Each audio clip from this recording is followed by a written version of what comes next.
మీ car కి best ceramic coating premier care Apexer car detailing studio for contact.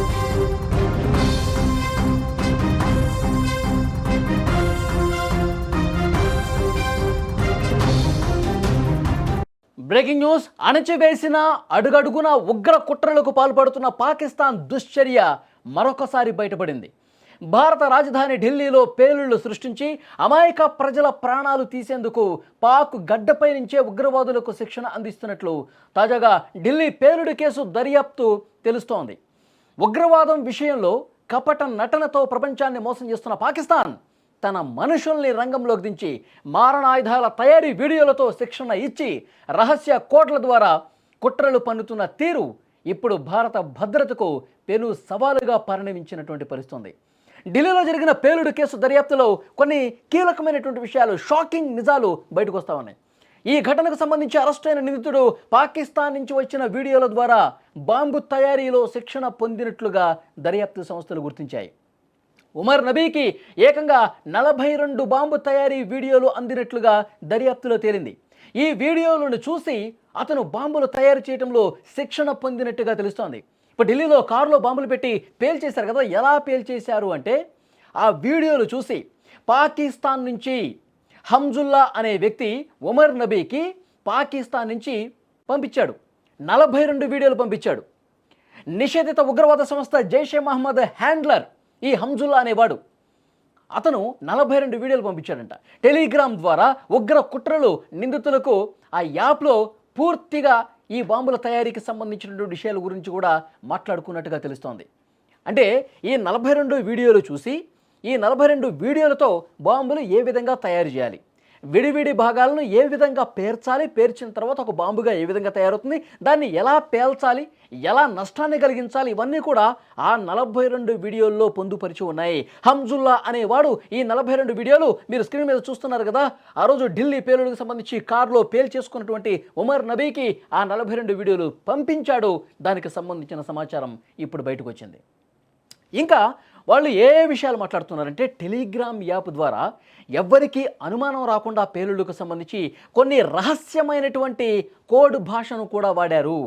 పేలుడు పదార్థాలు అని మాట్లాడాలంటే బిర్యానీ పేరుని ప్రస్తావిస్తారు. వాళ్ళు చాటింగ్లో బిర్యానీ ఎంతవరకు వచ్చింది, బిర్యానీ తయారీ ఎట్లాగో నీకు తెలిసిందా, ఇవన్నీ కూడా అట్లా మాట్లాడారు. ఆహార పదార్థాల పేర్లను వాళ్ళు పేలుడు పదార్థాలకు మాట్లాడుకున్నటువంటి పరిస్థితి ఉంది. ఈ పేలుడు పదార్థాలకు ఆహార పదార్థాలాగా అలాగే వాళ్ళు ఎక్కడ పేల్చాలి అన్న విషయానికి సంబంధించి దావత్ అనే పదాన్ని వాడారు. ఎలా అమలు చేయాలి, బాంబు పేలుళ్లను ఎలా అమలు చేయాలి అనటానికి దావత్ అనే పదాన్ని, దావత్ అనే ఒక కోడ్ నేమ్ని వాళ్ళు వాడినటువంటి పరిస్థితి ఉంది. అంటే ఇతరులు ఎవరు చూసినా వాళ్ళకి అర్థం కాకుండా ఉండటం కోసం, వీళ్ళు ఉగ్రవాదులు ఉగ్ర కుట్రలు చేస్తున్నారు అన్న అనుమానం రాకుండా ఉండటం కోసం వీళ్ళు విధంగా ఇలాంటి పేర్లతో పిలుచుకునేవాళ్ళు. ఇప్పుడు ఈ దావత్తు ఎలా చేసుకుందాం అని చెప్పి వాళ్ళు మాట్లాడతారు ఆ టెలిగ్రామ్ యాప్లో. ఏముంది, నేను కారు కొన్నాను కదా, ఆ కారులో నేను ఢిల్లీకి వచ్చేస్తాను, వచ్చిన తర్వాత మనం దావత్ చేసుకుందాం, ఇలా మాట్లాడతారు. కారులో ఢిల్లీకి రావటం అంటే కారులో పేలుడు పదార్థాలు పెట్టి దావత్ చేయటం అంటే పేల్చేయటం. ఇంత దారుణంగా వీళ్ళు పదాలు మార్చి ఇలాంటి కోడ్స్ వాడి పేలుళ్ళు చేశారు అన్నది కూడా చాలా క్లియర్గా అర్థమవుతుంది. ఈ హంజుల్లా అనేవాడు ఈడు జైషే మహమ్మద్ ఉగ్ర సంస్థకు సంబంధించినటువంటి ఒక కీలక హ్యాండ్లర్. ఇతని ద్వారా 42 వీడియోలు, పేలుడు పదార్థాల వీడియోలు ఉమర్ నబీకి వచ్చాయి. ఉమర్ నబీ ఆ రోజు ఆ కారు పార్క్ చేసిన తర్వాత 3 గంటల పాటు బయటకు లోపలే ఉన్నాడు. ఈ 3 గంటలు ఏమి చేశాడు అంటే ఈ పేలుడు పదార్థాలు ఉన్నాయి కదా కారులో, వాటిని విడివిడిగా తీసుకొచ్చాడు ఆ కారులో. ఆ తర్వాత వాటన్నిటిని ఒక దగ్గరికి పేర్చి ఒక బాంబులాగా ఈ 3 గంటల పాటు శ్రమించాడు. బాంబులాగా తయారు చేసి ఆ తర్వాత పేల్చేశాడు. పేల్చిన తర్వాత 12 మంది అమాయక ప్రజలు ప్రాణాలు గాల్లో కలిసిపోయాయి. అమాయక ప్రజలు ఆన్ ది స్పాట్ చనిపోయినటువంటి పరిస్థితి. ఇంకా పదుల సంఖ్యలో అక్కడ ఆ ప్రాంతంలో ఉన్నవాళ్ళు తీవ్ర గాయాల పాలై ఆసుపత్రుల్లో చికిత్స పొందుతున్న పరిస్థితుంది. ఎన్ని కుటుంబాల్లో తీవ్రమైన శోకాన్ని మిగిల్చారు వీళ్ళు, ఈ ఉగ్రవాదులు. వాళ్ళ ఉగ్రవాదానికి ప్రేరేపితమై, ప్రభావితమై ఈ విధంగా చేస్తూ ఉన్నారు. ఈ హంజుల్లా పేరుతో పోస్టర్లు కూడా వచ్చినాయి. అక్టోబర్ నెలలో జమ్మూ కాశ్మీర్లో కొన్ని పోస్టర్లు వచ్చినాయండి.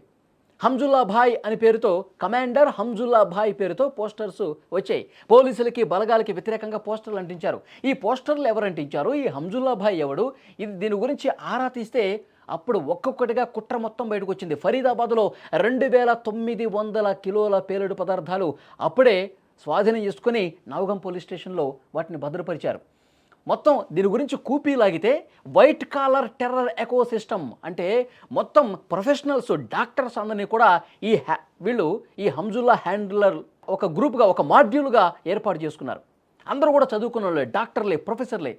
అలాంటి వాళ్ళని ఒక మాడ్యూల్గా ఏర్పాటు చేసుకొని ఇంత పెద్ద స్థాయిలో కుట్రలకు పాల్పడినట్టుగా తెలుస్తోంది. ఇప్పుడు ఇంకొక కొత్త విషయం ఏమొస్తుందంటే 3 కార్లు వాళ్ళు ఒక 6 నెలల క్రితమే 3 కార్లు రెడీ చేసుకున్నారంట.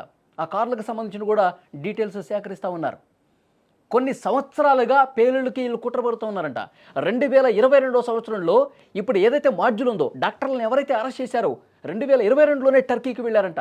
ఆ టర్కీలో ఈ హంజుల్లా అనే హ్యాండ్లర్ కలిశాడు. అక్కడ వాళ్ళకి ఈ పేలుళ్ళు ఎట్లా చేయాలి, బాంబులు ఎట్లా తయారు చేయాలి, అక్కడ ఒక ట్రైనింగ్ సెషన్ నడిచిందంట. ఇవన్నీ కూడా ఎన్ఐఏ విచారణ చేస్తుంటే విస్తుగొలిపే విషయాలు బయటకు వస్తున్నాయి, షాకింగ్ విషయాలు బయటకు వస్తూ ఉన్నాయి. ఈ ఫరీదాబాద్లో పోలీసులు ఈ పేలుడు పదార్థాలు కనిపెట్టకపోయి ఉంటే, ఈ డాక్టర్స్ని అరెస్టు చేయకపోయి ఉంటే ఉమర్ నబీలాగా ఎంతమంది దాడులు చేసేవాళ్ళు. ఫరీదాబాద్లో, గురుగ్రామ్లో, న్యూఢిల్లీలో, ఇంకా మెట్రో సిటీస్ బెంగళూరు కావచ్చు, ముంబై కావచ్చు, హైదరాబాద్ కావచ్చు, ఇట్లా చాలా చోట్ల పేలుళ్లకు కుట్ర పన్నుతున్నట్టుగా తెలుస్తోంది. వీళ్ళు దొరికారు కాబట్టి సరిపోయింది. లేకపోతే పెద్ద స్థాయిలో వీళ్ళు దేశాన్ని అల్లకల్లోలం చేయడానికి ఒక ప్లాన్ గీసుకున్నట్టుగా తెలుస్తోంది. దీని వెనకాల ఫైనల్గా ఎవరున్నారంటే పాకిస్తాన్ ఉగ్రవాద సంస్థ జైషే మహమ్మద్ హ్యాండ్లర్స్ దీన్ని మొత్తం నడిపించినట్టుగా తెలుస్తోంది.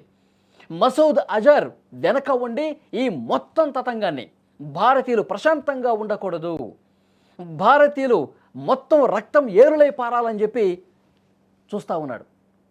ఈ జైషే మహమ్మద్ చీఫ్ మసూద్ అజర్ అనేవాడు భారత్ మీద ఈ విధమైనటువంటి పగతో రగిలిపోతూ ఉన్నాడు.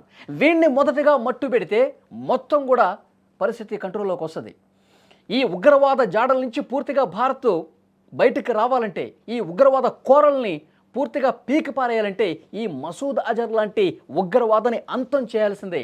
మొన్న ఆపరేషన్ సింధూర్ సమయంలో తప్పించుకున్నాడు. వాళ్ళ ఫ్యామిలీలో 10 మందిని లేపేసాం, ఉగ్రవాద స్థావరాలు మొత్తం కూల్చిపడేసినాయి మన బలగాలు. కానీ ఇలాంటి దుర్మార్గులు ఇంకా కుట్రలు చేస్తూ ఉన్నారు. ఆపరేషన్ సింధూర్ తాలూకు ఆ దెబ్బకి దెబ్బ కొట్టడానికి ఇలాంటి మన దేశంలో ఉన్న కొంతమందిని సానుభూతి పరులలాగా మార్చేసుకొని ఉగ్రవాదం వైపు నడిపించి ఇంకా ఈ విధంగా కుట్రలు చేస్తూనే ఉన్నారు. అసలు మాస్టర్ మైండ్ వీళ్ళని లేపేస్తే మనం ప్రశాంతంగా ఉండొచ్చు. ప్రస్తుతం కేంద్రం కూడా చాలా సీరియస్గా దీన్ని తీసుకుంది. మరొక ఆపరేషన్ సింధూర్ రాబోతుంది. ఆపరేషన్ సింధూర్ 2.0 ఇక మామూలుగా ఉండదు. మసూద్ అజర్ అనే వాడిని మళ్ళీ భారత్ గురించి ఆలోచించాలంటే భయపెట్టే విధంగా అలాంటి చర్యలు తీసుకోవాల్సినటువంటి అవసరం ఉందని తెలుస్తుంది. ఎన్ఐఏ విచారణలో ఈ విషయాలన్నీ కూడా బయటకు వస్తుంటే 2022 నుంచి కుట్రలు జరుగుతున్నటువంటి విషయం మొత్తం కూడా బయటకు వస్తుంటే, ఈ వైట్ కాలర్ టెర్రర్ మాడ్యూల్కి సంబంధించిన ఇన్ఫర్మేషన్ బయటకు వస్తుంటే భయం కలుగుతోంది.